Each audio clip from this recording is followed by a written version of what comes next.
Hindi na nakapalagpa ang isang lalaki matapos siyang maaresto ng mga operatiba ng pulisya sa Monreal, Masbate dahil sa paglabag sa Republic Act 10591 o ang Comprehensive Firearms and Ammunition Regulation Act at sa ipinatutupad na COMELEC gun ban kaugnay sa katatapos na halalan.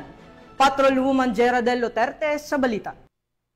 Isang lalaki sa Barangay Famoso, Monreal, Masbate dahil sa paglabag sa Republic Act 10591 o ang Comprehensive Firearms and Ammunition Regulation Act kaugnay ng umiiral na COMELEC gun ban alinsunod sa Resolution Number 11067. Kinilala ang suspect sa alias na Mike, 31 taong gulang, binata, isang caretaker at residente ng Sitio Kaonggo, Barangay Rizal, Monreal, Masbate. Batay sa ulat, nakatanggap ng tawag ang Monreal Municipal Police Station hinggil sa isang kaguluhan sa lugar.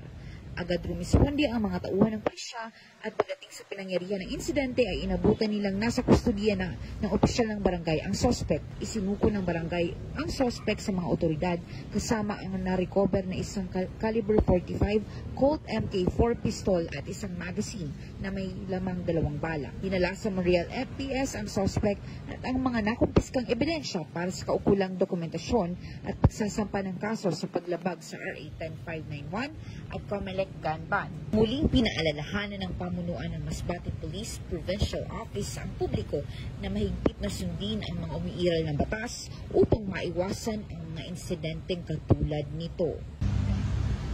Mula dito sa Legazpi City, Albay, ako ang inyong PNN correspondent, Patrolwoman Jera del Luterte, alagad ng batas, tagataguyod ng Balitang Pulis.